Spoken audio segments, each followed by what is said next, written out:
Judas betrayed Jesus for 30 pieces of silver, the greatest betrayal ever. Narrator. Jerusalem was crowded with people celebrating the Passover. The streets were filled with travelers, merchants, and families who had come to worship. But behind the busy city, a dark plan was beginning to unfold.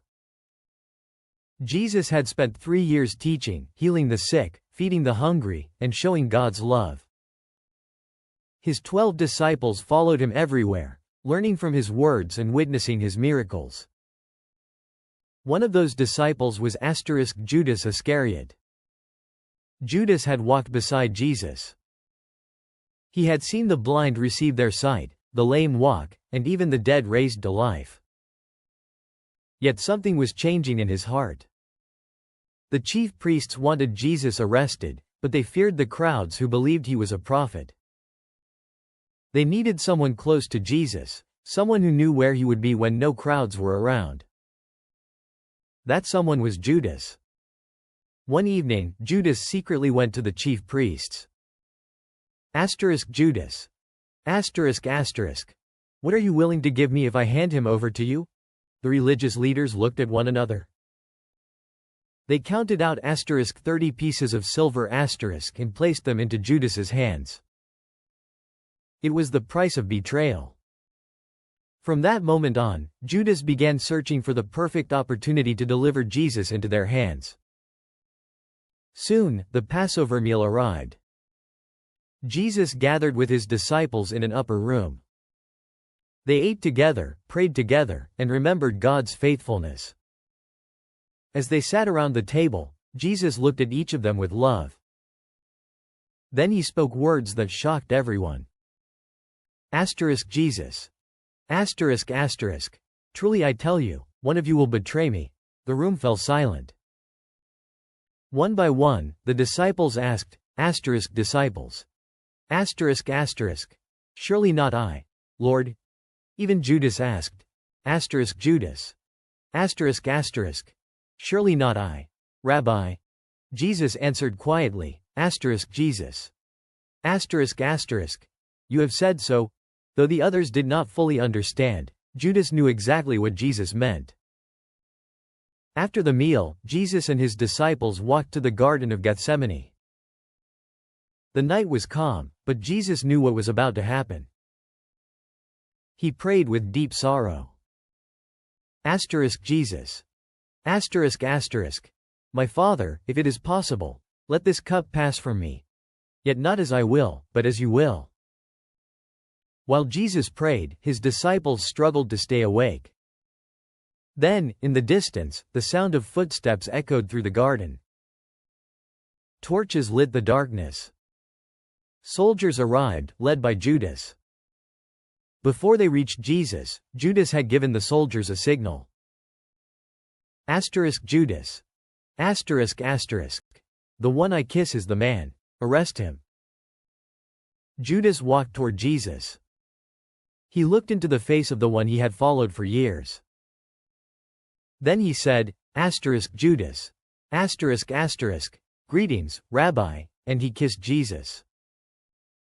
Jesus answered with calmness. Jesus. Friend, do what you came to do. The soldiers stepped forward and arrested Jesus. Peter pulled out a sword to defend him, but Jesus stopped him. Jesus. Put your sword away. Those who live by the sword will die by the sword. Jesus willingly surrendered because he knew God's plan was greater than the suffering he was about to face. When Judas realized that Jesus had been condemned, guilt filled his heart. He returned to the chief priests, holding the 30 silver coins. Judas. I have sinned, for I have betrayed innocent blood. But the priests replied, chief priests. What is that to us? That's your responsibility. Judas threw the silver into the temple and left in despair. The betrayal could not be undone. Thank you for watching, and may God bless you. The Crucifixion of Jesus. The Sacrifice That Changed the World. Narrator. As the morning sun rose over Jerusalem, Jesus was led through the crowded streets. A heavy wooden cross rested on his wounded shoulders. Every step was painful, yet he continued forward. People gathered along the road. Some wept. Some watched in silence. Others mocked him. The soldiers pushed Jesus toward a hill outside the city called Golgotha, which means, the place of the skull. The journey was long, and Jesus had become weak after the beatings and the sleepless night. Unable to carry the cross any farther, he stumbled to the ground. The Roman soldiers stopped a man from the crowd. His name was Simon of Cyrene. They ordered him to carry the cross behind Jesus until they reached the top of the hill. When they arrived at Golgotha, the soldiers laid the cross on the ground. They nailed Jesus' hands and feet to the wood. Then they lifted the cross high for everyone to see. Above his head, they placed a sign that read, "Jesus of Nazareth, the King of the Jews." 2 criminals were crucified beside him, one on his right and the other on his left. The religious leaders laughed. Religious leaders. He saved others, but he cannot save himself. If he is the Son of God, let him come down from the cross. The soldiers mocked him as well. They offered him sour wine and made fun of his suffering. But Jesus did not answer with anger. Instead, he looked toward heaven and prayed. Jesus, Father, forgive them, for they do not know what they are doing. Even while suffering unimaginable pain, Jesus chose forgiveness over revenge. Below the cross, Roman soldiers gambled for his clothing, fulfilling what had been written long before in the scriptures. Nearby stood his mother, Mary. Her heart was filled with sorrow as she watched her son suffer. Standing beside her was the disciple John.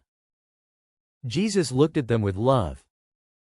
"Jesus, woman, behold your son."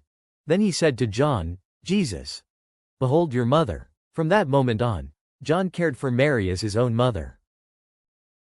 As the hours passed, darkness covered the land. From noon until 3 in the afternoon, the sky grew dark. The people looked around in fear. Something extraordinary was happening. One of the criminals beside Jesus mocked him. "Criminal, if you are the Messiah, save yourself, and us." But the other criminal rebuked him. "Second criminal, we are being punished for what we have done, but this man has done nothing wrong." Then he turned to Jesus. Second criminal, "Jesus, remember me when you come into your kingdom." Jesus answered with compassion. Jesus, truly I tell you, today you will be with me in paradise. Even in his final moments, Jesus offered hope and salvation. As the afternoon came to an end, Jesus cried out with a loud voice.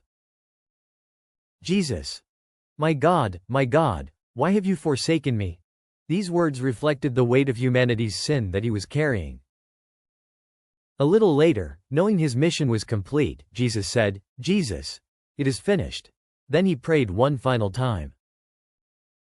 Jesus, Father, into your hands I commit my spirit. He bowed his head. And he breathed his last.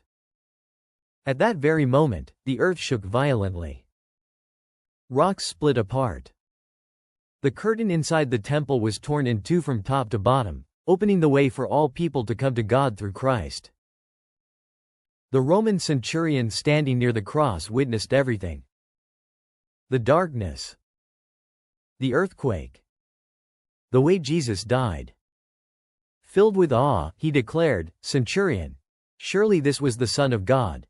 Many who had mocked Jesus left the hill in silence. They beat their chests in grief, realizing they had witnessed something unlike anything in history. Though it appeared that evil had won, this was not the end. The cross was not a defeat. It was the fulfillment of God's promise to save the world. Jesus had willingly given his life so that everyone who believes in him could receive forgiveness, hope, and eternal life. But the greatest miracle was still to come. The tomb would not remain closed forever.